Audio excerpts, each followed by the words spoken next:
Salut les gens, j'espère que vous allez bien.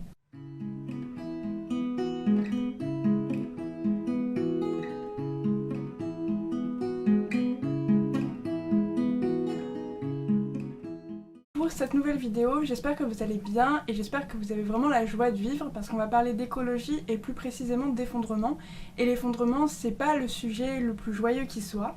Donc pour définir ce que c'est, je vais utiliser la définition du mathématicien Yves Cochet. Donc l'effondrement, c'est le processus à l'issue duquel les besoins de base comme l'eau, l'alimentation, le logement, l'habillement, l'énergie ne sont plus fournis à un coût raisonnable à une population par les services encadrés par la loi. Mais quand on parle d'effondrement, on peut aussi parler d'effondrement de la biodiversité.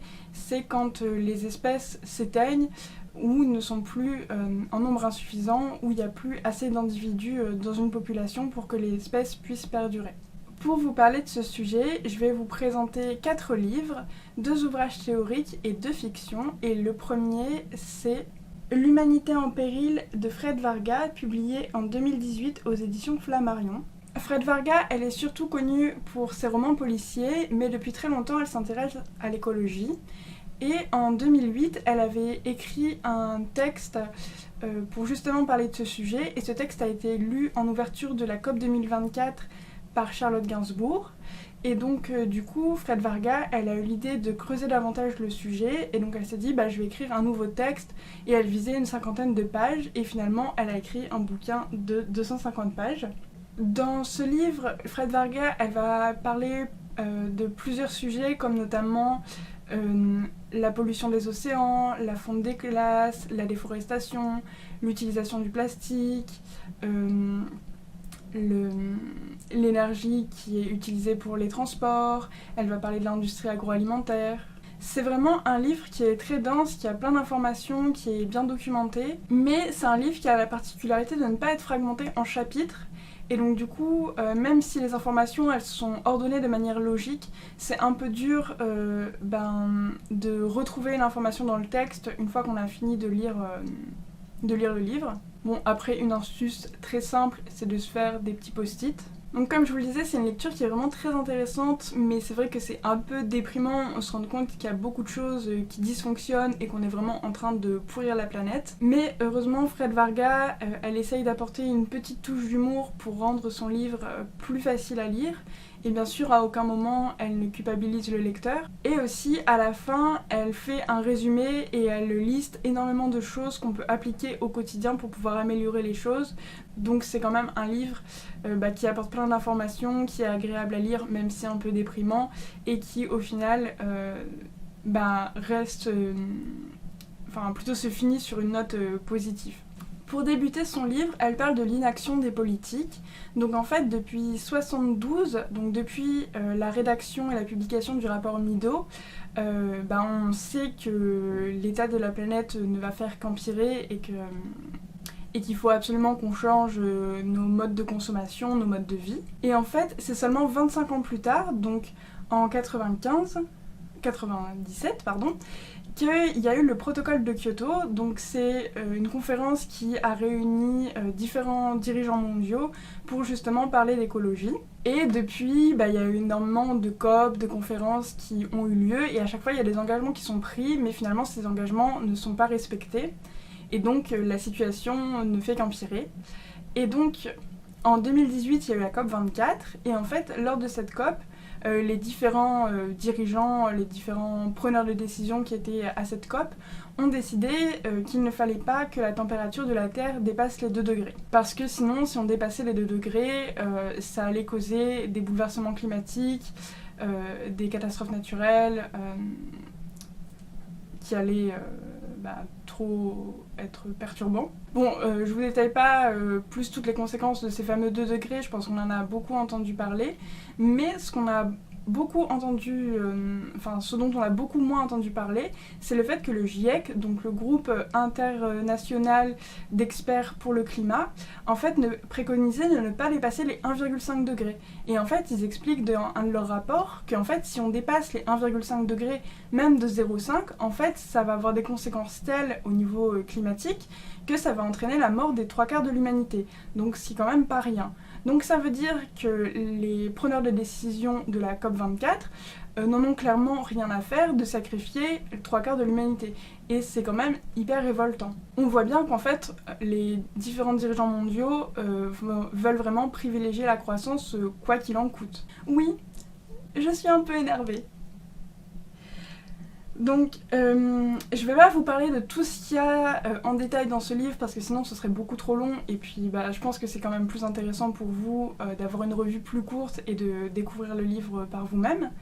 Mais je vais quand même vous parler de 3 points qui m'ont pas mal interpellée parce qu'en fait c'est des points dont on entend je pense quand même souvent parler et donc du coup on a l'impression qu'on connaît ces choses mais en fait quand on lit le livre de Fred Vargas on se rend compte qu'il y a beaucoup d'informations qu'on n'avait pas. Le premier point c'est sur les vêtements. Au moment où j'ai commencé à lire ce livre, c'est un moment où je regardais pas mal de hauls sur YouTube et en fait les youtubeuses expliquaient que comme elles achetaient leurs vêtements de seconde main, c'était une consommation de vêtements responsable. Donc je pense que la seconde main, maintenant beaucoup de personnes ont capté que c'était vraiment plutôt à privilégier, même si pas tout le monde arrive à trouver des vêtements qui taillent correctement sur eux en seconde main. Mais bon, ça c'est un autre problème, je vais pas en parler là. Mais bref, donc je pense que l'idée de la seconde main, c'est quand même quelque chose dont on est au courant. Mais par contre, ce qu'on sait moins, et ce que détaille Fred Vargas, c'est que pour avoir une consommation de vêtements vraiment éco-responsable, il faut se limiter à 30 vêtements de seconde main et en matière naturelle comme le lin ou le coton. Et en fait, elle va expliquer que l'industrie textile, c'est une industrie qui pollue énormément. Parce que l'industrie textile, elle émet 1,2 milliard de tonnes de gaz à effet de serre, et les gaz à effet de serre, ce sont des gaz extrêmement polluants. Aussi, il y a 20% des eaux mondiales qui sont usées à cause des procédés de teinture. Et même une fois que le vêtement est créé, le vêtement continue à polluer parce qu'en fait, à chaque fois qu'on le passe en machine, il y a des microparticules de textile qui vont se détacher et c'est vraiment des particules trop fines pour être arrêtées par les systèmes d'épuration, donc ces particules vont se retrouver dans l'océan. Or, il y a beaucoup de nos habits en fait qui sont faits en acrylique, en polyester. Or, ce sont des matières plastiques, donc les nanoparticules qui se retrouvent dans l'océan, c'est des nanoparticules de plastique et ça pollue énormément. Le sujet du vêtement, c'est une question qui m'avait beaucoup intéressée et donc du coup, j'ai justement fait un documentaire sur justement comment essayer d'avoir une consommation de vêtements éco-responsables. Donc je me fais un peu de pub et je vous mets le lien pour voir le documentaire dans la barre d'infos si jamais le sujet vous intéresse et que vous avez envie d'aller le voir. Pour passer au deuxième point, ce qui m'a interpellée, c'est la consommation de viande. Je vois beaucoup de pubs à la télé qui expliquent qu'il faut être flexitarien, et donc être flexitarien, c'est manger moins de viande, mais en consommer mieux. Mais en fait, ces pubs, elles nous disent jamais ce qu'elles entendent par moins consommer et par de meilleure qualité.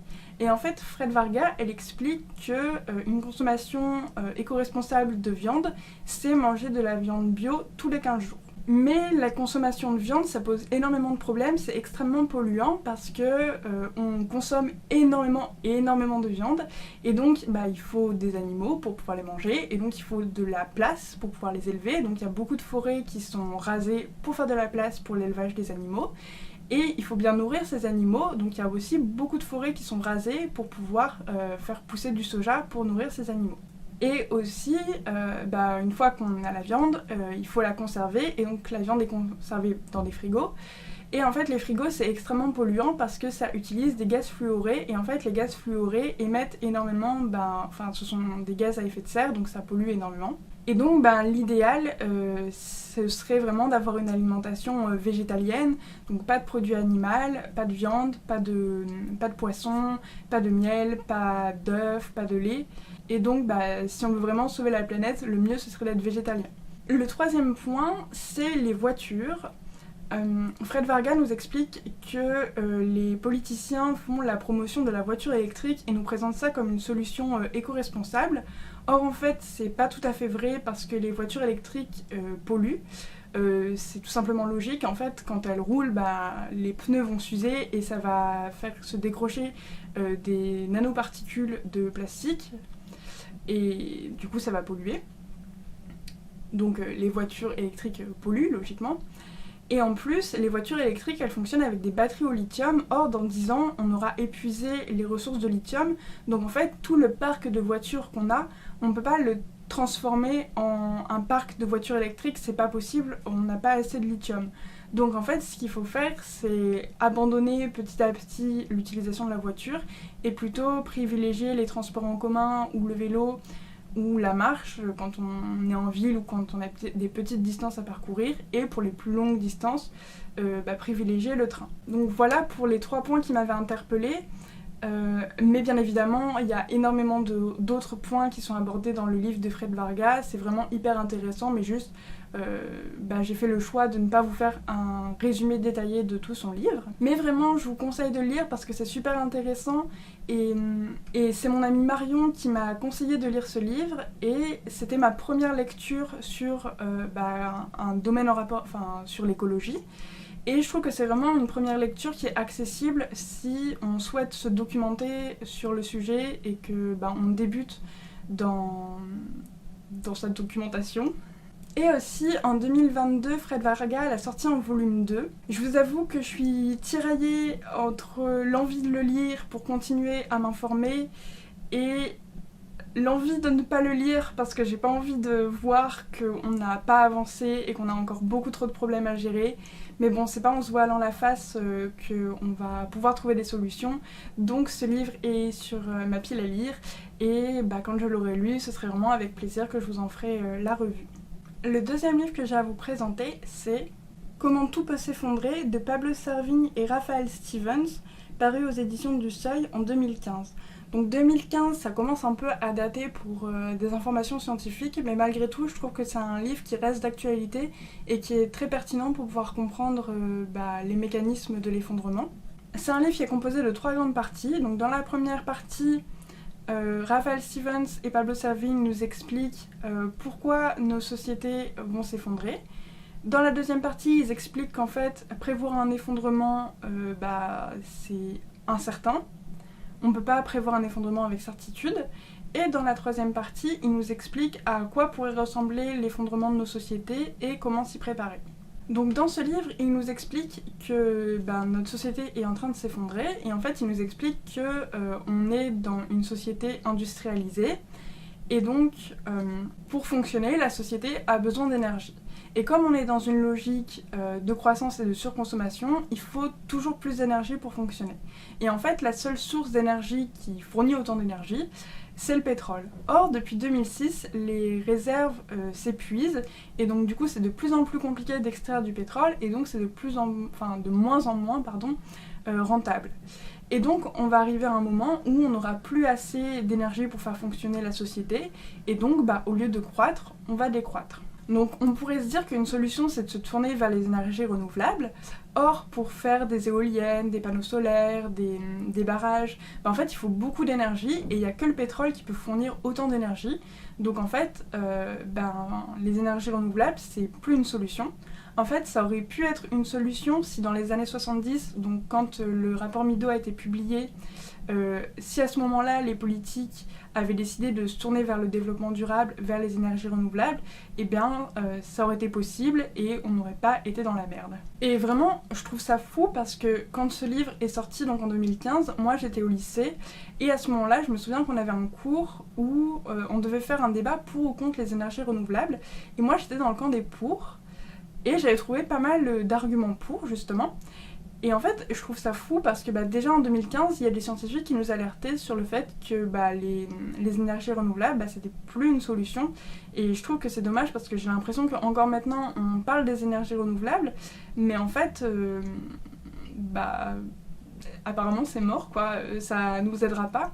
Et donc j'ai l'impression qu'on n'est pas du tout conscient de à quel point la situation est catastrophique. Pareil, du coup, comme la société va devoir décroître, il y a des institutions, on va pas pouvoir faire fonctionner toutes les institutions, donc on va devoir prioriser certaines choses.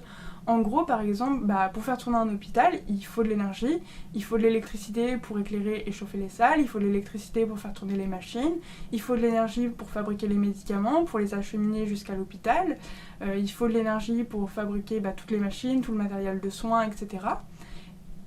Pareil, pour faire fonctionner une école, il faut de l'énergie. Pour faire fonctionner des lieux culturels, il faut de l'énergie.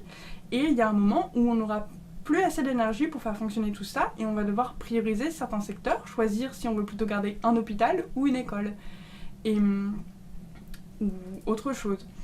Et je trouve ça fou parce que ce livre il a été écrit il y a 8 ans, pourtant dans les débats politiques on n'entend jamais parler d'effondrement, ou vraiment très vite fait, c'est un mot qu'on lance comme ça sans vraiment approfondir sur la question, alors que c'est vraiment une question de société et une question vitale en fait.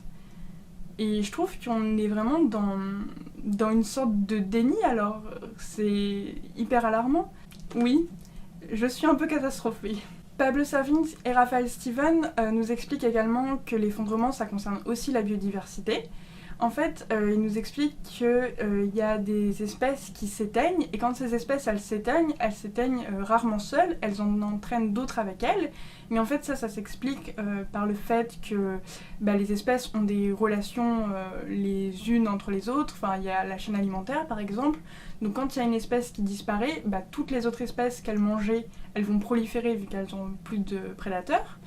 Et les espèces qui mangeaient l'espèce qui a disparu, elles vont mourir de faim vu qu'elles n'auront plus à manger. Bon, là c'est vraiment résumé de manière hyper grossière, mais en vrai c'est un processus qui est très complexe et qui est très lent, et donc du coup on s'en rend compte généralement quand c'est trop tard. Et donc la disparition des espèces, c'est très triste pour elles, parce que ce sont des êtres vivants qui ressentent des choses, qui ont une vie, qui souffrent, et donc si elles meurent, c'est triste. Mais c'est aussi triste pour nous, parce qu'en fait on a remarqué que dans les lieux où il y avait une biodiversité variée, les rendements agricoles étaient meilleurs, et dans les zones où la biodiversité était appauvrie, les rendements agricoles étaient moindres. Et donc ça peut provoquer des famines. Donc du coup, le fait que des espèces disparaissent, ça fait qu'on va peut-être mourir de faim. Donc Pablo Servigne et Raphaël Stephen, ils vont vraiment passer la première partie du livre à détailler beaucoup d'éléments de ce type. Mais dans la deuxième partie, ils vont expliquer qu'en fait, on ne peut pas prévoir avec certitude un effondrement, parce qu'en fait, un effondrement, c'est un risque, et il n'y a rien qui nous permet de prédire un risque, en fait. Et c'est pour ça qu'il y a autant de climato-sceptiques. Et en gros, ils expliquent que quand on imagine une catastrophe, on dit que elle va pas se produire, c'est impossible. Et une fois qu'elle s'est produite, en fait, on va s'y habituer et on va trouver ça normal. Et donc au final, en fait, il n'y a pas vraiment de moment où on va s'alarmer. Et donc c'est pour ça qu'on voit que le climat est déréglé, qu'il y a des épisodes de forte chaleur, qu'il y a des sécheresses, qu'il y a des incendies, qu'il y a la fonte des glaces, qu'il y a tous ces événements, mais en fait, on les vit et ça nous alarme pas, ou presque pas, parce qu'on s'y habitue. Et donc, Pablo Servigne et Raphaël Stephen nous invitent à changer notre mode de pensée, à ne plus se dire il y a les signes d'un effondrement, mais c'est probable qu'il ne se passe pas. Mais ils nous invitent à plutôt nous dire il y a les signes d'un effondrement, donc c'est probable qu'il arrive. Et donc du coup, comment s'y préparer ? Et donc du coup, dans la troisième partie, les auteurs essayent de voir comment on peut s'y préparer, et donc ils commencent par voir quelle forme peut prendre l'effondrement. Donc selon eux, il peut prendre une forme financière, économique, politique, sociale et culturelle. Ils expliquent que l'effondrement, ça peut provoquer des conflits, mais ça peut aussi provoquer de l'entraide, que en fait, avec les séries, les films, les livres, en fait, du coup, notre imaginaire collectif, il est nourri par tout ça, et donc en fait, on a plutôt tendance à croire qu'en cas de conflit, il y a plutôt de la violence qui va émerger, mais en fait, dans les observations scientifiques, c'est plutôt l'inverse, c'est plutôt l'entraide qui va émerger. Mais du coup, on n'a pas cette impression justement à cause de tout notre imaginaire collectif. Et donc du coup, les auteurs invitent les artistes à se saisir de cette question et imaginer un futur enviable où ce serait agréable de vivre, et imaginer une version de l'effondrement où ça se passerait bien, si on peut dire ça, pour justement qu'on puisse se projeter. Les auteurs, ils soulignent aussi le fait que l'effondrement, c'est la fin d'un monde, mais c'est aussi le début d'un nouveau. Alors effectivement, ce sera un monde qui sera plus dur parce que le climat sera déréglé, parce que la biodiversité sera appauvrie, mais en fait, il tient qu'à nous de créer un futur meilleur, de créer des relations plus saines avec le vivant. Donc pour résumer, c'est un livre qui est très complet, mais c'est vrai que ça peut être un peu déprimant à lire parce qu'il y a beaucoup d'informations qui nous alarment. Mais les auteurs essayent de rester positifs et nous invitent vraiment à prendre conscience du problème et à créer de nouvelles relations avec la nature pour vivre dans un monde plus harmonieux. Donc voilà pour les ouvrages théoriques que j'ai à vous présenter. Et maintenant on va passer aux fictions. La première fiction que j'ai à vous présenter, c'est Dans la forêt de Jane England, paru en 1996 aux États-Unis et en 2017 en France aux éditions Gallmeister. C'est un roman que je vous recommande vraiment, que vous vous intéressez à l'effondrement ou non. Bon, après, si vous avez cliqué sur cette vidéo, c'est sans doute que le sujet vous intéresse, mais ce que je veux dire par là, c'est que c'est un roman qui déploie beaucoup plus de choses. C'est un roman qui parle de solitude, d'entraide, de passage à l'âge adulte, et c'est un roman qui est vraiment très émouvant. Donc c'est l'histoire de deux sœurs, Nell qui a 17 ans et Eva qui a 18 ans, et elles vivent avec leurs parents dans une petite maison près d'une grande forêt, et il va y avoir de plus en plus de coupures de courant, de pénurie d'essence, de pénurie d'alimentation. Et au début, les deux sœurs, elles vont vouloir poursuivre leur vie comme d'habitude, et continuer à croire en la réalisation de leurs rêves, donc faire des grandes études universitaires pour Nell et devenir danseuse classique pour Eva. Et donc elles vont continuer à s'accrocher à leurs rêves alors que le monde autour d'elles est en train de vaciller.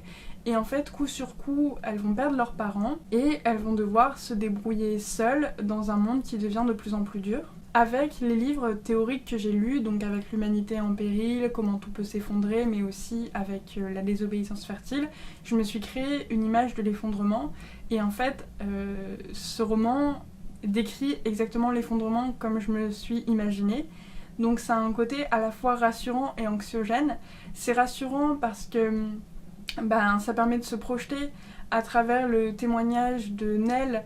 On a une idée de à quoi pourrait ressembler l'effondrement et on vit les choses par procuration à travers son vécu à elle et ça permet de voir comment on pourrait se projeter. Mais c'est aussi très anxiogène parce que on se rend bien compte que c'est très difficile et que c'est très éloigné de notre vie quotidienne. J'ai aussi beaucoup aimé les personnages de Nell et Eva parce que ce sont deux sœurs qui sont vraiment très différentes. Elles ont chacune leur manière de voir les choses et pourtant elles se complètent bien. Et c'est aussi touchant et un peu triste de les voir passer de jeunes filles pleines de rêves et d'ambition à orphelines qui essayent de survivre isolées. Et j'ai vraiment été passionnée par leurs aventures parce qu'il se passe vraiment plein de choses. Elles vont perdre leurs parents, Nell va tomber amoureuse, et ce sont des événements de la vie qui marquent et qui font grandir. Et c'est des choses qui se passent, qui est l'effondrement ou pas. L'effondrement, c'est une toile de fond, mais c'est une toile de fond qui va venir impacter la vie des protagonistes. C'est vraiment une lecture qui est vraiment très touchante et vraiment je vous le recommande. J'espère que je vous ai bien parlé de ce livre et que je vous ai donné envie de le découvrir parce que c'est vraiment un roman qui est extrêmement touchant. Et moi, c'est une lecture qui m'a beaucoup plu et que j'aimerais vous faire découvrir.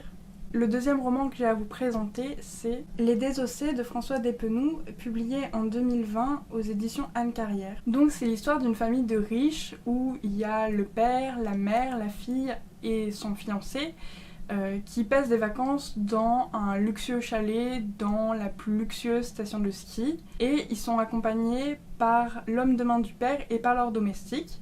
Et en fait, ils vont être coincés à l'intérieur du chalet parce qu'il y a le dérèglement climatique et donc il y a des chutes de neige incessantes. Et du coup, ils vont se retrouver piégés à l'intérieur d'une cage dorée. Et donc, on va voir comment ils vont essayer de faire face à cet événement. Et au début, ils vont être très insouciants, mais petit à petit, ils vont céder à la panique. Et je vous avoue que c'est très jouissif de voir cette famille de riches payer les conséquences du dérèglement climatique.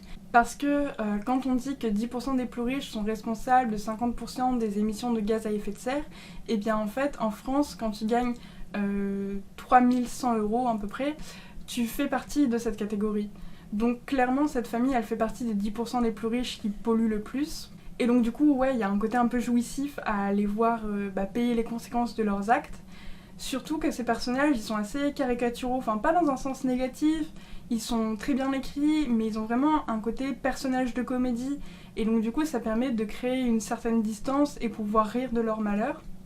Alors après on est quand même vite rattrapé par son empathie, ils vivent une situation qui est extrêmement complexe, extrêmement angoissante, extrêmement dure, et on n'aimerait pas être à leur place, et on se demande, on voit en fait comment eux sont en train de vivre les choses, et on se demande si on aurait réagi pareil, si on aurait réussi à agir différemment, et qu'est-ce qu'on aurait fait dans cette situation qui est si critique. Et puis de toute façon, qu'on fasse ou non partie de ces 10% les plus riches, on contribue à polluer et donc à dérégler le climat, et même si on est vraiment quelqu'un qui ne pollue pas du tout, on va quand même subir les conséquences du réchauffement climatique. Donc c'est intéressant de voir comment des auteurs imaginent ces situations qui vont nous arriver, et même qui nous arrivent, parce qu'il y a déjà des incendies, des sécheresses, des inondations. Enfin bref, il y a déjà des trucs catastrophiques. Et tout ça pour dire que du coup, les auteurs, en tout cas François Despenoux, imagine une situation, nous on la lit et on voit un peu ce que ça fait ressortir en nous et comment nous on se projette dans cette situation. Et donc du coup, je trouve ça super intéressant de lire ce genre de livre. Je sais pas si j'ai été vraiment très claire. Mais bref, j'espère que vous m'avez comprise. Donc voilà, ce sont deux fictions très différentes. Dans la forêt a plus un côté réaliste et Les Désossés a plus un côté de comédie. Et donc du coup ce sont deux fictions qui traitent du même sujet mais sur des tons vraiment très différents. Donc vraiment si le sujet vous intéresse, je vous recommande de lire les deux. Les deux sont vraiment des pépites, c'est des livres qui m'ont énormément plu et j'espère qu'ils vous plairont aussi. Voilà, c'est tout pour cette vidéo, j'espère que ça vous aura intéressé, j'espère que ça vous aura pas trop déprimé, qu'au contraire ça vous aura donné envie de lire ces livres sur l'effondrement, que ce soit à travers des ouvrages théoriques ou à travers des fictions. Si vous avez déjà lu des livres sur ce sujet, n'hésitez pas à me noter les références dans les commentaires, ça me ferait super plaisir de pouvoir lire davantage sur ce sujet. Ça me ferait super plaisir de pouvoir lire davantage sur ce sujet.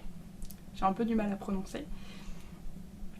Et aussi, si vous avez envie de me donner vos avis sur les différents livres, pareil, n'hésitez pas à écrire un commentaire, ça me ferait super plaisir de pouvoir vous lire et d'échanger avec vous. J'en profite également pour vous remercier de l'accueil que vous avez fait à ma vidéo où je vous parle de 2 romans qui m'ont sorti de ma zone de confort. Au moment où je tourne cette vidéo, et du coup cette autre vidéo a fait 211 vues. Pour moi c'est énorme. Bon, c'est vrai que objectivement par rapport au nombre de vues que font d'autres youtubeurs, c'est vraiment rien du tout, mais pour moi c'est énorme et ça me touche énormément que vous ayez été autant à regarder cette vidéo. Donc j'espère vraiment qu'elle vous a plu, j'espère que les autres vidéos que vous avez regardées de la chaîne vous auront plu aussi. Donc vraiment je vous remercie d'avoir regardé cette vidéo. Je vous remercie par avance pour les commentaires que vous allez laisser. Et puis voilà, c'est fini. À bientôt pour une nouvelle vidéo. Portez-vous bien. Bisous.